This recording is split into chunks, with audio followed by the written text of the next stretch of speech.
Nanti bulan 12 aku beritahu jadual baru lah sikit. Dan malam juga. Cuma mungkin tak malam lah kot. Okey, bismillahirrahmanirrahim. Kita nak masuk bab yang ke muka surat 36. Okey, sebelum tu juga nak cerita sikit lah. Nota dia. Okey, kejap je. 10 minit je tu.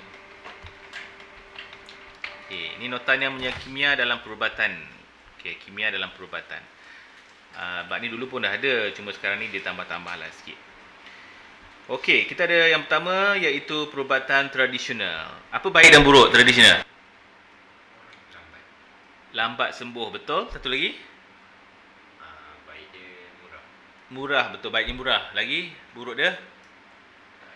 Tidak terbukti. Macam mana? Tak, efek lambat badan tu bergantung. Kadang-kadang herba yang diguna pun tak tahu pokok yang digunakan sebab tak ada kajian. Kalau macam ginseng tu okey lah. Kan, kalau benda-benda yang pelik-pelik sikit kita tak tahu kan. Mata kucing ke mata pisau ke daunnya mana tahu. Jadi tak ada pembuktian secara klinikal. Okey. Tapi kita masih lagi mengamalkan perubatan tradisional. Inilah kos murah, menggunakan haiwan dan juga tumbuhan. Tapi dia lambatlah sikit. Diwarisi, pembuktiannya melalui pengalaman. So tak ada klinikal. Tanya kau makan sihat tak? Sihat. Okey, jom makan. Macam tu je. Susahlah sikit nak buat kan. Perubatan moden, biasanya perubatan moden dengan perubatan tradisional ni memang ada konflik lah sikit. Ada pergaduhan lah kan. Pergaduhan mazhab. Macam sekolah pondok dengan sekolah universiti. Macam sekolah samtar dengan apa? Kalau samtar apa? Aduh. Tak ada lagi. Samtar tak ada lagi. Macam universiti dengan pondok macam tu lah. Okey, ni moden kebaikan dia, satu keburukan dia mahal. Tapi dia menggunakan ubat sintetik buatan. Ni tak bagus ni sebab guna drug. Guna dadah, rosaklah pada badan kita. Penggunaan kaedah moden ada lawatan laser, ada radioterapi, lebih berkesan dan terbukti secara klinikal. So kita ada test. Itu kebaikan dia. Okay, kita ada satu lagi namanya adalah perubatan complementary. Bukan tradisional dan juga bukan moden. Macam mana ni nak pakai? Kalau tak moden tak moden tapi tak tradisional, dia pakai apa? Biasanya dia tak pakai ubat. Betul, dia tak pakai ubat. Memang dia tak pakai ubat lah. Macam pijit. Macam pakai cocok tu, acupuncture, tu namanya adalah perubatan complementary. Okey, ni tidak melibatkan, yang pertama ni tidak melibatkan jahit, bedah pada badan kita lah. Tidak menggunakan ubat-ubat. Jimat ni. Jimat sikit tak payah nak bayar ubat kan. Tu memanggil kira pandangan pengamal perubatan moden. Okey, jadi pengamal perubatan moden tradisional pun boleh akui lah. Bukan akui, macam bersetuju lah. Tak adalah mengkafirkan antara satu sama lain. Dia tak ada. Dia menyetujui lah kan. Tapi kalau macam khurafat tu memang kita kena kafir lah. Okey, ni antara ubat-ubat digunakan moden dan juga tradisional. Okey, kita ambil contohnya. Aloe vera. Korang pernah pakai? Kulit. Pernah pakai? Ada pernah pakai juga? Ada pernah pakai juga. Okey. Ginseng dan juga halia untuk angin. Bunga raya korang pakai tak? Daun bunga raya. Biasanya keguguran rambut dan juga sakit kepala dan juga demam. Kalau sakit kepala demam ke pakai daun tu. Pernah pakai tu? Pernah buat? Kalau tak ada buat nanti korang tua-tua ke nanti anak-anak demam ke, terdesak cari bunga raya, daunnya ada lendir. Rendam dengan air, ramas-ramas daunnya, nanti airnya sapulah pada kepala. Sejuklah sikit. Quina membuat penyakit malaria. Okey. Ni moden. Moden ni macam-macam lah. Analgesic ni apa? Analgesic ni adalah seperti aspirin, ni adalah pill killer. Pill killer tahu? Contohnya banyak jenis analgesic. Pill killer tu maksudnya kalau sakit gigi, makan hilang gigi. Dia membunuh penyakit. Pain killer. Pembunuh kepada penyakit. Pembunuh kepada kesakitan. Pill killer namanya. Okey. Antibiotik macam biasalah. Psikoterapeutik ni lebih kepada orang-orang yang sakit jiwa, mental, stimulan, antidepresan, psikotik. Biasanya soalan keluar banyak antidepresan lah. Mengawal emosi. Bukan kita je, orang kerja stres pakai juga. Kau tengok muka diorang ni. Tak berlubang nanti. Susuk apa tu? Kan berlubang jenuh lah pula. Ni namanya complementary. Okey, ni aku pencur. Complementary juga. Okey, ni namanya apa beza dua ni? Yang ni nanti ditanya juga tau. Titik aku pencur untuk dimasukkan secara perlahan merangsang sistem saraf. Okey, ni lebih kepada sistem saraf melegakan kesakitan. Okey. Jadi aku pencur lebih kepada tu. Tapi yang paling popular lagi adalah chiropractic ni. Chiropractic ni lebih kepada untuk merawat sakit belakang, leher, sendi, kepala dan kecil. Yang keluar lalu kat TikTok tu kan, kat IG punya crack tu risau gitu kan. Yang muka penyek tu. Yang muka penyek tu. Tu dia edit kot Okey, lepas tu urut-urutan ni biasa. Hemopati ni pun sama. Hemopati ni dia makan herba-herba daripada semula jadi. Kat Banting pun ada kan? Hemopati kat belakang hospital tu. Tak pernah try lah pula. Terapi herba. Okey. Tak ada apa sangat. Ni bandingan antara semula jadi. Semula jadi ni kira tradisional. Buatan sintetik seperti moden. Okey.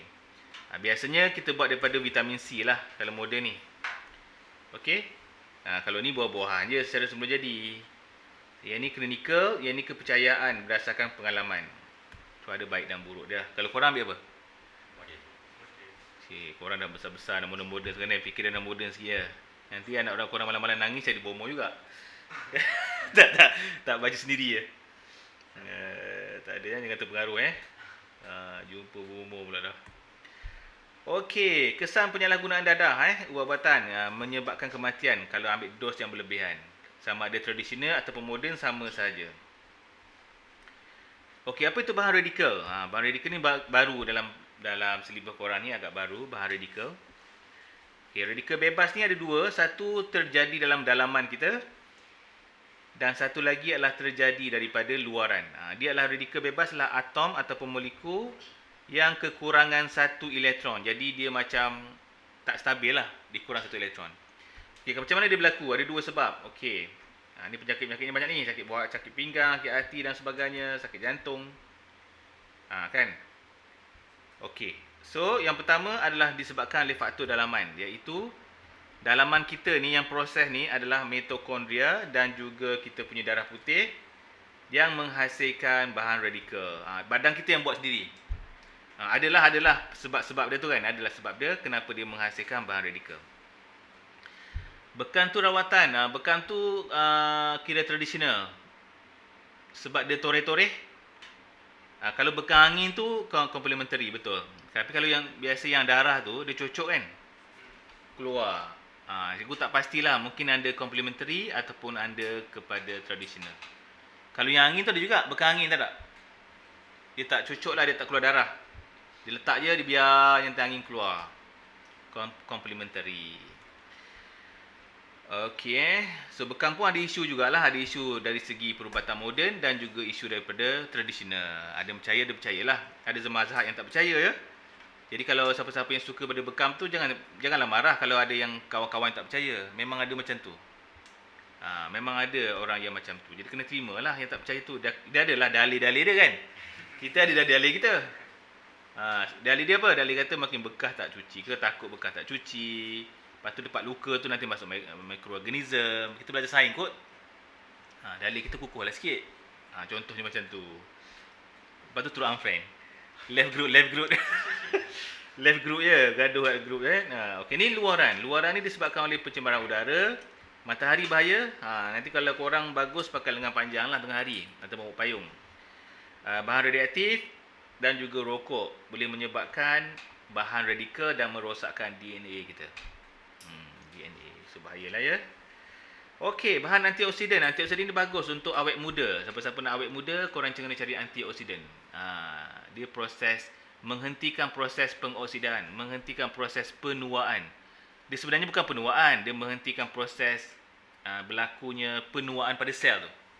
Jadi kalau sel kita muda, muka kita muda jugalah, muka kita tegang lah, faham tak? Jadi proses pengoksidaan pada sel tu. So, ni korang boleh ambil secara semula jadi contoh antibahan oksidan ni apa? Kita tengok definisi dia.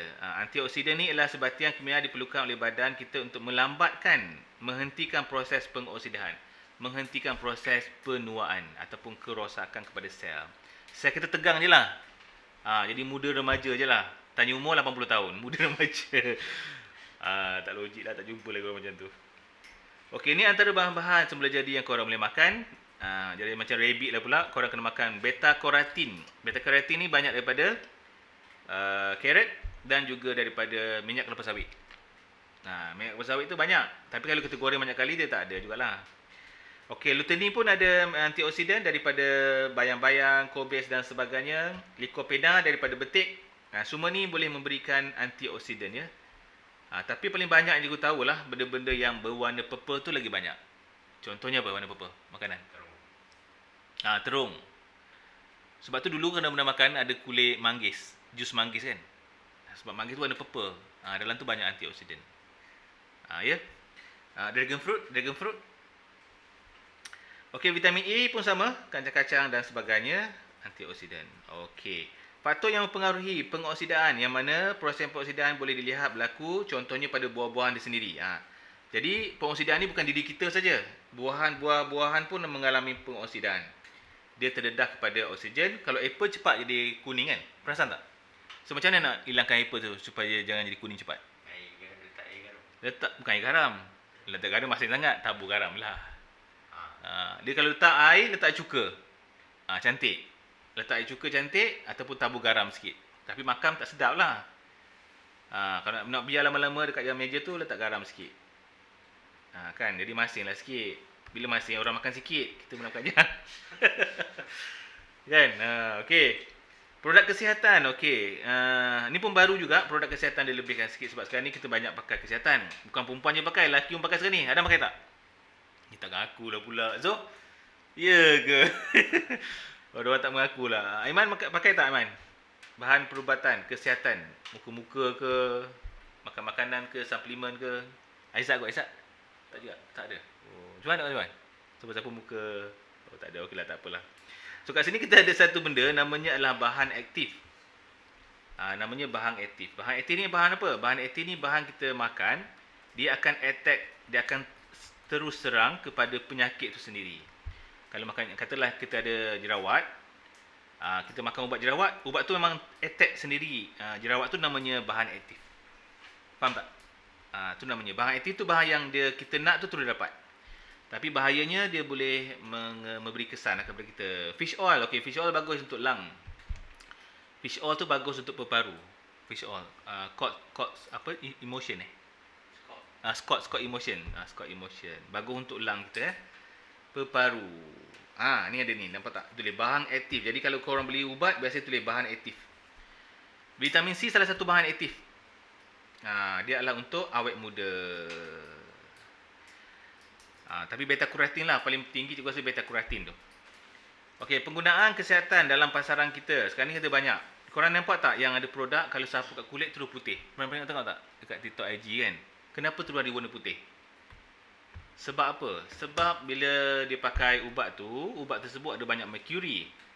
Jadi mercury ni dua sebab. Satu, dia akan membuang kita punya lapisan kulit pertama. Lapisan kulit kita warna gelap ni dekat orang Asia ni, macam dekat orang Negro lagi gelap kan? Sebab apa? Sebab kulit dia gelap, Tuhan ciptakan tu sesuai dengan cuaca dia lah. Sebab kulit gelap, dia menangkis UV tu kuat sikit. Jadi sebab tu negara panah je, sesuai dengan kulit dia. Kita panah juga, tapi ada hujan. Sesuai lah kulit kita sarung matang sikit. Nak juga warna putih kulit macam kertas tu. Jadi kita dah buanglah satu lapisan. Jadi UV tu boleh masuk dalam badan kita. Okey, satu lagi kalau makan merkuri banyak-banyak, darah kita ni, kita punya saluran darah mengembang. Jadi kita nampak merah-merah tu sebenarnya darah kita yang mengembang, saluran darah kita mengembang. So tak elok sebenarnya. Tak berapa elok lah. Pakai sekejap terus putih kan? Jangan diamalkan ya. Okey, tak apalah gelap sikit pun, sihat kan. Okey, lagi penggunaan di pasaran macam-macam ada sekarang ni. Okey, dah habis. Dah, jom kita buat latihan sikit.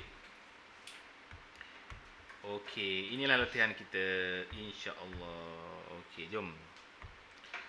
Okey, yang pertama, manakah antara berikut merupakan ciri bagi perubatan komplementari yang tadi tu, yang tak makan ubat, yang cucuk-cucuk tu? Okey, apakah jawapannya?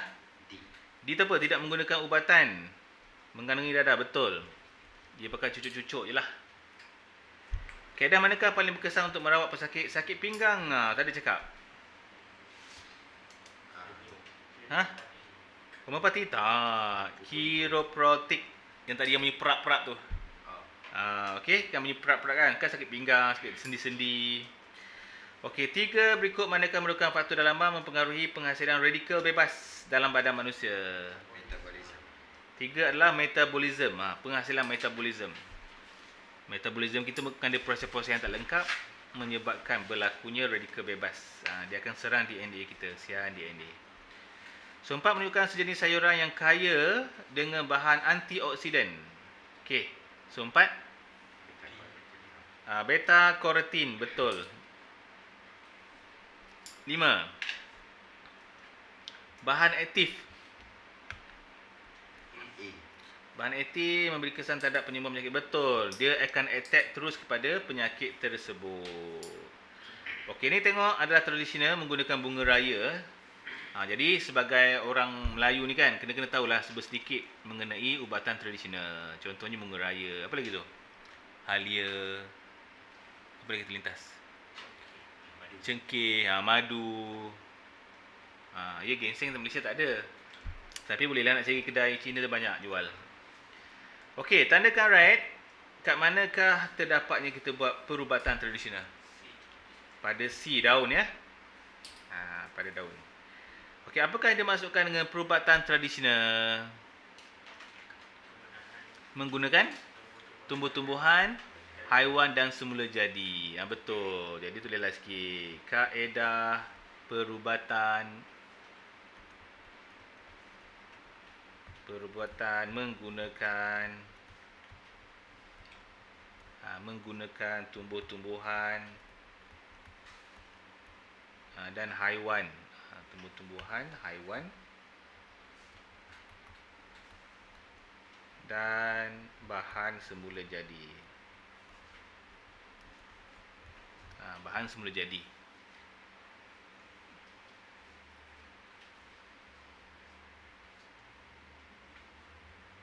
Bagi merawat pesakit pun boleh.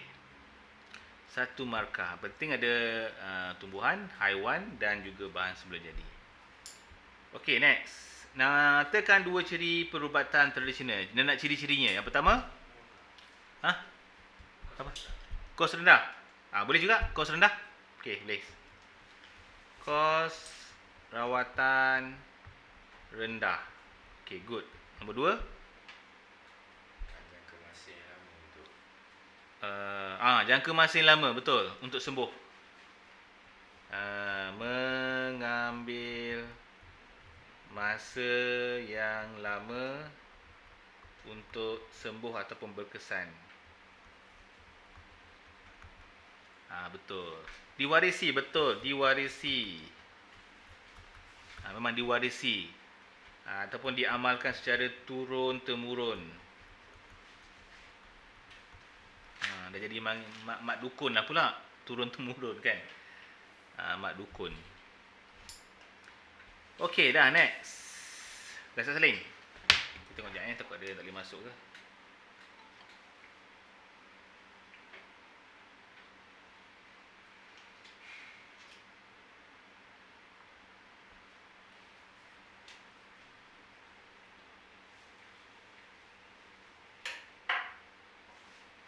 Okey, dah jom.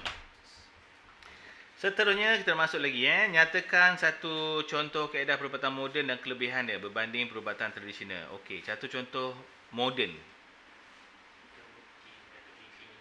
Contoh apa? Contoh apa? Kanser contohnya, rawatan kanser, contohnya pembedahan. Nampak contoh kan? Ubat-ubatan tu contohnya apa? Tak nampak kan? Radioterapi, tu contohnya. Buatlah contohnya rawatan kanser.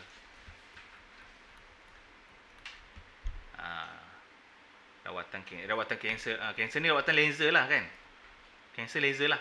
Betul laser. Sorry. Radioterapi boleh? Pembedahan pun boleh. Okey, contohnya rawatan laser. So, apa kelebihan dia? Lebih cepat. Okey, kita kata lebih cepat. terus sembuh. Betul? Okey, lagi pembuktian. Okey, ada pembuktian secara klinikal. Okey, secara klinikal. Betul? Perubatan tradisional tak ada, sampai sekarang tak ada. Kecuali kalau yang dah dibuat test lah, contoh macam madu, macam aloe vera, kan? Yang tu boleh lah. Itu pun tak boleh makan suku-suku hati banyak-banyak sangat. Skeptikal sikit, macam korang muda-muda ni macam was-was lah sikit kan. Kalau dulu, cikgu dulu kalau budak-budak menangis, macam cikgu kecil-kecil lah. Kalau menangisnya dia akan bakar kulit bawang. Dia cakap ada jin banyak. Lah bakar lagi lah banyak jin datang. Lepas tu senyap pula budak tu. Tuah punya budak. Orang dulu-dulu. Tapi kita sebagai orang moden, cikgu tak percayalah benda tu. Tapi bila kita balik kampung orang buat, janganlah bangkang. Nanti kena sarah lah kita kan. Kita kena ceramah pula. Tengok je lah. Kena halau pula. Okay, kajian situasi berikut. So, ni ada apple nampak tak apple tu? Yang terdedah, yang ni direndam dalam cuka. Direndam cuka. So, kita nampaklah soalannya apa ni? Siti mengalami masalah setiap kali menghiri buah apple jamuan. Buah apple dihiri bertukar warna perang. Ni perkataan perang kerana mengalami proses pengoksidaan. Nampak tak? Seorang sahabat mencadangkan supaya direndam dalam cuka melambatkan proses pengoksidaan. Okey, nyatakan permasalahan ini. So, kalau nyatakan, mulakan dengan soalan lah. Apakah? Boleh berguna apakah? Nyatakan permasalahan situasi ini. So, masalah apa? Apple menjadi perang kan? So, apakah cara untuk melambatkan proses pengoksidaan buah apple? Buat soal. Itu namanya masalah, ya.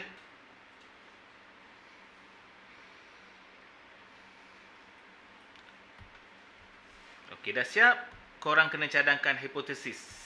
Hipotesis kita apa? Semakin boleh? Ya. Jika maka pun boleh. Jadi kita guna apple kan, kita guna cuka kan. Jadi hipotesis kita apa? Jika menggunakan juga, betul? Boleh? Jika direndam juga, boleh? Jika apple direndam dalam cuka, makalah, jika maka kan, maka apple tidak berubah ke warna perang. Betul, tidak berubah ke warna perang.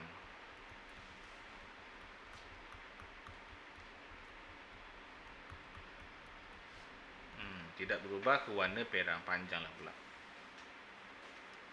Tidak berubah ke warna perang. Okey, betul. Lepas tu korang kena buat eksperimen. Eksperimen cikgu tak minat nak buat lah malam ni. Cikgu nak target 2 topik ni. Sebab bulan depan nak masuk ulang kaji lagi. Okey, nombor 3 soalannya adalah nyatakan 2 ciri perubatan moden. Apa tu cirinya? Kos lebih mahal, betul? Kos lebih mahal lagi? Terbukti secara klinikal. Okey, boleh? Kos yang mahal. Okey, yes. Nampak? Tak ada apa? Oh, tak ada ni. Ya Allah, berpatut-patut lah ada. Sebaik dia beritahu. Patut Zul tak tulis. Kos yang mahal satu lagi pasal lupa tu. Terbukti secara klinikal. Terbukti secara klinikal. Okey, betul? Rawatan lebih berkesan. Boleh. Okey, rawatan lebih berkesan.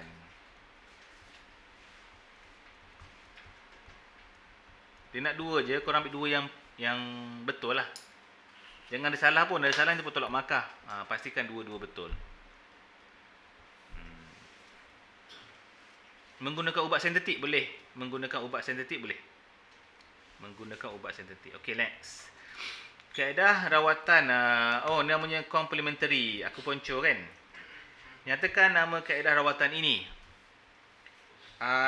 Dia kena betul. Akupuntur. Akupuntur. Sebut akupuntur. Aku apa je? Apa tu? Akupuntur. Tapi akupuntur je. Eja bahasa Melayu senang. Okey. Akupuntur dia untuk apa lekut? Saraf ya. Untuk kelegaan saraf. Betul? Boleh. Untuk kelegaan saraf tulis. Untuk kelegaan saraf. Tanpa menggunakan ubat sintetik. Macam tu. Melegakan sakit kan boleh? Boleh juga. Dapat melegakan kesakitan. Yang penting korang tambah tanpa menggunakan ubat ya. Tanpa menggunakan ubat-ubatan. Itu yang penting. Ataupun ubat sintetik. Sebab ubat sintetik ni dadah. Memang dadah lah. Cuma dadah yang orang ambil tu dadah disalahgunakan. Sepatutnya digunakan untuk perubatan. Macam air ketung lah kan. Air ketung kan bagus untuk perubatan. Disalahgunakan habis. Satu hal lah pula. Okey, sejak kebelakang ini Salamah mengidap penyakit sendi. Sendi. Nak guna apa ni caranya? Aku baca tak? Sendi. Sendi yang krok tu. Chiropratik, betul. Jadi kat sini beliau mengalami keputusan membeli ubat di pasaran untuk menang sakit. Dan setelah mengalami ubat-ubat tersebut, beliau mengalami alahan, muntah-muntah sakit. Huraikan situasi di atas berkaitan perubatan tersebut. Yang pertama, penyataan masalah. Apa masalah dia?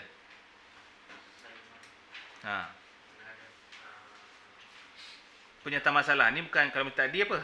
Kalau tadi kan penyataan masalah kan? Nyatakan penyataan masalah. Yang ini penyataan masalah juga. Okey. So, macam mana nak buat? Yang ini penyataan masalah saja. Jadi tak payahlah gunakan perkataan adakah. Huraikan penyataan masalah saja. Kadang-kadang keliru tau. Yang tanya apa tu? Yang tanya nyatakan penyataan masalah. Kalau nyatakan kena ada adakah. Kalau penyataan masalah tak perlu adakah. Dalam kiri ada apa masalah dia? Muntah-muntah, sakit kepala. Itulah mengalami. Ataupun ayat penuhnya apa? Apa nama ini? Salmah ya. Salmah mengalami alahan muntah, sakit kepala, dan demam. So tak ada tanda soal lah. Sebab dia penyata masalah. Kalau dia nyatakan tu kena buat ada tanda soal.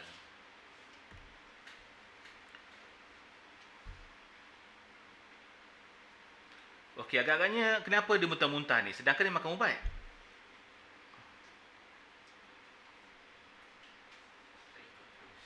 Dia pergi ubat kat pasaran ni. Tengok pasaran tu. Mungkin spek tak betul dia pakai kan. Mungkin tak ikut dos. Okay, kalau tak ikut dos kita cakap mengambil ubat ataupun ubatan tanpa nasihat doktor panggil apa? Preskripsi doktor. Preskripsi tu maksudnya nasihat lah. Preskripsi doktor. Ataupun korang tak faham, korang tulis je nasihat doktor. Tanpa nasihat doktor. Boleh je. Sini nasihat doktor. Kalau lupalah. Tanpa nasihat doktor. Okey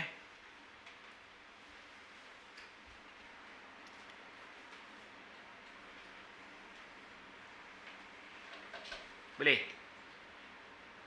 Okey. Bawah ni bandingkan antara ubat buatan manusia dengan ubat semula jadi. Bandingkan. Bila bandingkan kena ada apa tu? Kita kena ada persamaan dan juga perbezaan. Kotak macam ni. buat macam ni. Ini adalah kita buat ubat moden. Buatan manusia ni sintetik. Satu lagi tradisional, semula jadi. Okey, buat macam ni. Yang tengah-tengah tu biasanya persamaan. Ni biasanya persamaan. Okey. Persamaan. Walaupun soalannya sebut bandingkan ni. Bila sebut bandingkan, yang pertama kita bandingkan persamaan, yang kedua kita bandingkan perbezaan. Macam tu, ya. Persamaan kita kena startkan dengan ayat kedua-duanya. Kedua-duanya, persamaan. Kena start macam tu. Kedua-duanya apa? Kalau macam kisah atas tadi. Kisah tadi sakit kan? Jadi kedua-duanya berisiko. Kedua-duanya berisiko mendapat kesan sampingan. Jika tidak mengikut dos yang betul. Betul. Jika tidak mengikut dos yang betul. Tak kisahlah tradisional ke ataupun moden ke, tak ikut tradisi, tak ikut yang betul, memang habis. Tu kesamaan dia. Korang kena buat macam ni. Jadual cantik sikit. Tak nak buat jadual pun boleh juga. Panjang layaknya. Perbezaan dia apa? Banyaklah. Yang pertama ni terbukti klinikal. Ni ada ujian klinikal. Ujian klinikal. Okey, ni tiada lah. Ni melalui pengalaman saja. Pengalaman. Buatlah ayat sikit, aku bagi poin je. Jadi ini dilakukan dalam makmal. Okey. Yang ini menggunakan semula jadi tumbuhan dan haiwan. Dalam makmal ni maksudnya dia adalah sintetik lah. Semula jadi buatan. Sintetik.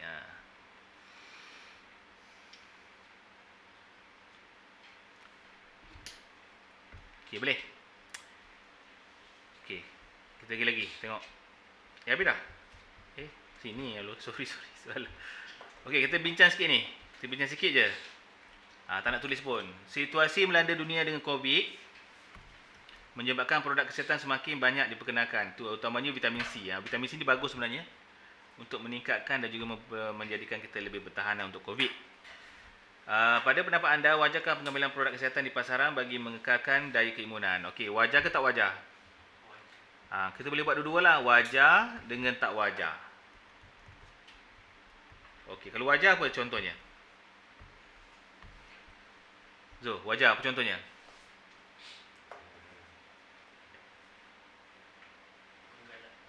Menggalakkan apa? Guna ayat tadi je.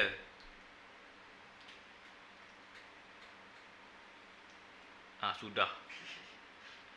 Mengekalkan kesihatan. Betul. Mengekalkan kesihatan. Contohnya macam tu. Buatlah diuji secara klinikal. Secara klinikal. Kita ulang benda sama je. Buat 4, 4. 4 sini, 4 sini. Kalau tak wajar apa? Mahal. Tu dulu letak mahal terus. Memudaratkan. Okey. Untuk jangka masa panjang memudaratkan. Tidak menggunakan bahan semula jadi. Menggunakan bahan sintetik. Betul? Dan sebagainya. Okey dah. Cukup nak masuk bab satu ni. Nak kejarkan dia juga ni. Okey, boleh Okey. Cukup nak masuk ni sikit. Daya gerakan. Sempat tak suara? Setengah jam lagi. Sempat ni sebab ada pengiraan sikit tu. Risau tu. Cikgu akan bagi sikit-sikit saja ya. Okey, ni antara jarak dan sesaran. Cikgu dah banyak kali ulang. Cikgu nak ulang lagi sekali. Okey. Jarak ni apa? Jarak ni daripada titik ni, dia melalui semua sekali sampai kat sana. Ni namanya jarak. Jadi 80 tambah 80, jaraknya 160. Tetapi sesaran straight je. Sesaran lebih singkat. Itu je lah. Okey. Okey, ni tak nak beritahu. Tak nak beritahu. Okey, kat sini kita ada formula laju. Laju, jarak, bahagi masa. Senang. Tapi kalau hal laju apa? Sesaran bahagi masa. Tu bezanya. Sesaran. Ini ni, sesaran kat sini ni. Yang straight ni. Ni, sesaran ni. Kalau jarak ini. Jadi jarak untuk laju, sesaran untuk hal laju. Okey? Okey, tak ada apa. Nampak tak ni? Sesaran dengan masa. Okey. Pecutan. Pecutan ni macam ni tau.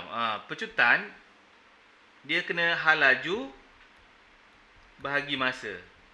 Dapat pecutan. Tadi kita cari hal laju kan? Ni nak cari pecutan, hal laju bagi masa. Faham tak? Sebab itu pecutan, kita ada simbol dia S 2 kali. Sebab masa kita bagi 2 kali. Okay, kalau macam tadi, kalau macam hal laju, nampak tak? Masa dia satu je. S1 je. Pasang tak? Kan? Sebab dia bagi dengan masa. Bila dengan pecutan, pecutan bagi lagi dengan masa. Sebab tu masa ada 2 kali. Okey. Jadi kau nampak ada 2 kali masa tu, dia adalah pecutan. Okey, kau tak nak cerita ni, kau nak cerita pasal jatuh bebas. Pernah dengar jatuh bebas tak? Jatuh bebas dengan vacuum. Mana jatuh bebas? Jatuh bebas. Gerakan linear, tak nak ni. Ni macam matematik je. Korang dah belajar matematik. Sama je. Cikgu nak cari jatuh bebas sikit. Jatuh bebas ni. Okey. Okey, jatuh bebas Cikgu explain kat sini lah. Okey, jatuh bebas ni ada 2 keadaan. Sama ada dalam keadaan vacuum. Kalau dalam keadaan vacuum, dia kena buat satu bilik. Bilik tu memang tak ada udara. So, namanya vacuum. Kalau vacuum, kalau diletak satu bulu ayam dengan satu bola, dia lepaskan, kedua-dua ni jatuh serentak dengan laju. Laju sangatlah, laju daripada biasa. Sebab apa? Sebab tak ada udara yang menghalang dia daripada jatuh. Faham tak? Kenapa dia jatuh? Sebab kat sini kita ada gravity. Okey, kalau vacuum. Tapi kalau dalam keadaan jatuh bebas biasa, bukan vacuum, kita ada banyak udara. Jadi dah tentulah bulu ayam ni akan jatuh lambat, bola jatuh dulu. Tapi tetap juga gravity ada. Dua-dua ni dipengaruhi gravity, sebab tu jatuh ke bawah. Cuma yang vacuum ni, dia tak ada udara yang menghalang. Jatuh serentak. Jadi bulu tu jatuh laju jugalah. Okey. Sebab itu vacuum ni digunakan dalam vacuum rumah tu. Jadi vacuum rumah tu sebenarnya kenapa? Sebab dalam vacuum tu memang kosong lah. Masa dia on tu, dalam ruang vacuum tu dia kosong. Sebab tu habuk masuk dalam. Sebab habuk tu nak isi dalam tu yang kosong tu. Okey. Okey, nak beritahu tu je lah. Jatuh bebas namanya. Okey, ke arah pusat graviti. Okey, next. Siapa lagi nak beritahu? Okey, pergerakan graf kita ni. Okey, graf kita je. Jom. Okey, graf kita, kalau graf kita macam ni, katakanlah dia hal laju ya. Hal laju dengan masa. Kalau hal laju dengan masa, kita bergerak sama. Kalau kita turun ke bawah ni, sebenarnya dia pulang kembali kepada tempat asal. Bergerak pada A kepada B, ni masih lagi B, ni pada A balik. Faham tak? Itu maksudnya. Tu hal laju. Kalau dia pecutan dengan masa lain. Pecutan ini laju. Ini perlahan. Ini perlahan. Namanya nyah pecutan. Dia terbalik sikit. Ini namanya pecutan je. Faham tak? Bezanya sikit.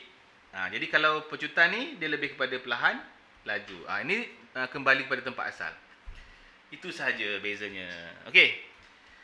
Okeylah kot. Cikgu satu nak explain kot. Nak buat soalan ni. Inertia tak ada apa sangat. Korang dah faham dah inertia. Faham tak inertia? Inertia dah faham kan? Okey dah settle. Yang lebih-lebih tu juga explain daripada soalan lah. Okey, jom kita buat sikit Okey, ni soalan kita. Alright. Jom. Cuba korang baca dulu soalannya dan jawab.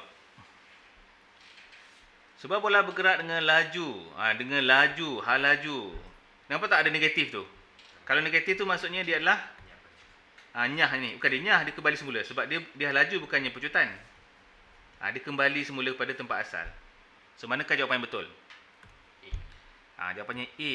Bergerak bertentangan arah dan kembali kepada asal. Kalau dia adalah halaju. Tapi kalau dia pecutan, namanya nyah pecutan. Okey, kat sini ada atlet, dia jaraknya 200 meter, tetapi dia minta kita kira halaju. Formula halaju apa? Sesaran, betul. Halaju adalah sesaran bahagi masa. Apa sesaran kita? 150. Ni, sesaran kita ni. Kan? Ambil yang pendek. 150 bahagi 25. Jawapannya lah C. Okey. Next, seterusnya Raja menunjukkan graf laju masa. Okey, ni laju masa juga. Nampak tak ni? Ini adalah kembali pada asal, ni naik balik. So, antara berikut manakah dapat menerangkan gerakan objek tersebut? Okey, jawapannya mana? Halaju. Okey, halaju kecerunannya menghasilkan pecutan. Betul tak? Kan? Ingat lagi tak tu? Okey. Kalau dia jarak dengan masa, kecerunannya adalah halaju. Ingat lagi tak? Kita baca matematik kan? Jadi kat sini, pecutannya adalah nyah, sini adalah pecutan. Jadi nyah pecutan, pecutan. Betul tak? Ni. Ni nyah pecutan bertambah. Maksudnya dia semakin pelan-pelan. Bertambahlah pelahannya tu. Ni pecutan seragam. Okey, nombor 4, graf laju dengan masa. Okey, bagaimanakah mengalami pecutan semakin berkurangan? Pecutan semakin berkurangan ni, pecutan semakin berkurangan, nyah pecutan lah ni. Okey, manakah nyah pecutan? PQ. Okey, PQ ni nyah pecutan. Okey, graf menunjukkan perubahan laju satu objek. V dengan masa. Okey, ni cikgu susah nak explain kat sini sikit. Sebab dia tukar V dengan sesaran. Cikgu skip ni cikgu skip ni. Ni jawapannya kalau ikut adalah ni jawapan ni. Sorry. Jawapan kita adalah C. Tak apalah, tu cikgu tak nak explain. Tak cukup masa. Okey, 6. Antara berikut manakah mengalami jatuh bebas? Jatuh dalam vacuum. Macam ni tu? Selai daun jatuh dalam vacuum. Betul. Jatuh bebas. Jatuh bebas ya. Ni vacuum. Ada tak? Betul siap ni? Ada. Ni last Ni last. Okey. Kalau last juga lama kat sini sikit. Okey, vacuum asalnya cikgu nak cerita vacuum ni. Kenapa namanya vacuum? Sebab dalam kat sini, dalam dia punya mesin ni kosong sebenarnya. Okey, bila kipas dia on, so dalam ni kita ada partikel udara. Bila kipas dia on kan kita rasa panas kat belakang kan. Sebenarnya udara ni dibuang ni, disedut keluar. Dalam ni kosong lah. Jadi vacuum tu sebenarnya dalam ni. Okey, bila dia kosong, jadi menyebabkan yang lain bergebuk-gebuk nak masuk, nak isi tempat dia. Faham tak? Jadi kalau lagi power motor tu buang angin, lagi power dia cepat-cepatlah bergundung nak masuk. Jadi vacuum tu sebenarnya dia menyebabkan atmosfer tu akan tolak ke dalam. Tu sebabnya macam tu. Okey, contoh lain lagi. Ada tak contoh lain yang ada vacuum? Ada. Contohnya seperti korang pernah beli benda-benda yang gantung pada cermin. Dia macam yang sangkut tu kan, sangkut baju apa? Patung. Yang pada patung ke pada dalam kereta tu. Macam ni. Ada tak? Ada kan? Gantung baby on board. I'm boring ke situ. So kenapa dia boleh melekat? Sebab masa kita tekan tu, kita pecek tu, sebenarnya kita telah buang udara dalam ni. Kita buang udara dalam tu. Udara tak ada dah. Kan? Jadi dalam ni terbentuknya vacuum sebab tak ada udara. Jadi udara nak masuk tak boleh. So apa udara buat? Atmosfera tolak dia. Jadi dia melekat disebabkan atmosfera tolak dia. Nak buka kuat kan? Atmosfera tu kuat sebenarnya. Faham tak? Ni namanya vacuum. Dan ada beberapa lagi lah contoh-contoh lain nanti. Okey, jadi kat sini ni adalah vacuum. Soalannya nak apa? Okey, menunjukkan eksperimen. Okey, sini adalah manipulasi, sini adalah bergerak balas.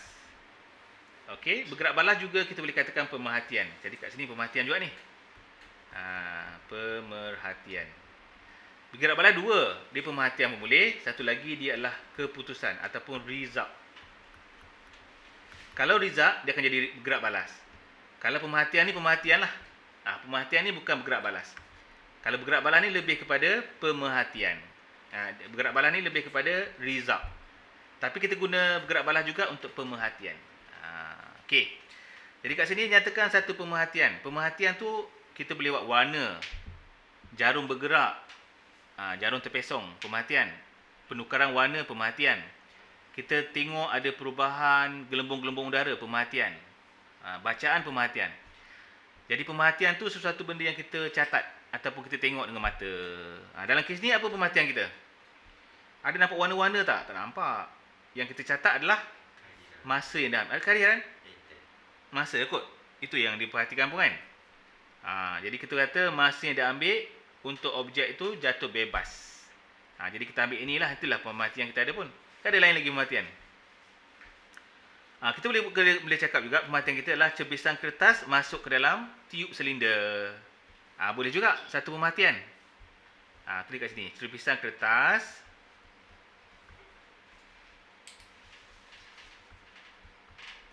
masuk ke silinder. Tiub silinder. Okey, cikgu lebih suka guna yang ni lah, guna ni. Lagi confirm lah betul. Okey, lagi cikgu cepatkan lagi, nyatakan suhu suatu inference. Sebab apakah sebab dia? Kenapa cebisan kertas boleh masuk dalam? Sebab apa?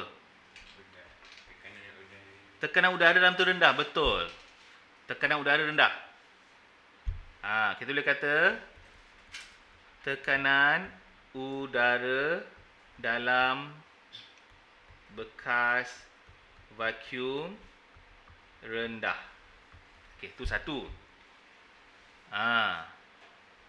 Okey, kita boleh kata juga molekul udara dibuang dari bekas vacuum tersebut. Jadi kosong dalam tu. Okey. Apakah faktor yang diubah dalam eksperimen ini? Faktornya adalah kehadiran udara. Senang, kehadiran udara. Ingat kotak pertama tu adalah manipulasi.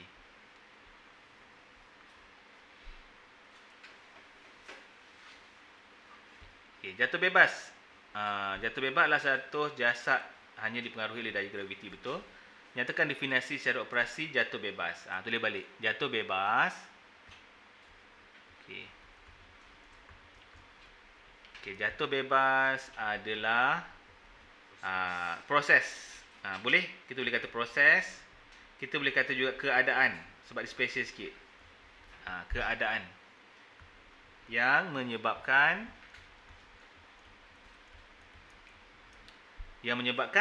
bergerak balas. Bergerak balas kita apa? Masa yang dia ambil. Inilah format kita untuk jawab definisi operasi. Okey? Mula-mula kita akan cakap, ulang balik, jatuh bebas adalah sini klik-klik ada proses, ada keadaan, ada bahan, kita decide. Yang menghasilkan ataupun yang menyebabkan bergerak balas ni itu je. Okey. Kalau ada masa, masukkan masa. Selepas 2 hari kalau ada. Tadi ada tak tulis? Tak ada selepas 2 hari, selepas 2 jam tak ada, tak tulis. Kalau ada, masukkan. Selepas 2 hari. Okey, so dah habis? Dah. Kata kan? Dah cukup lah, ngam-ngam lah. Laju juga lah cikgu ni. Korang boleh faham ke ni? Cikgu rasa terlaju lah pula. It's okay, Sat? Boleh terima. Aiman, okey Aiman? So far so good?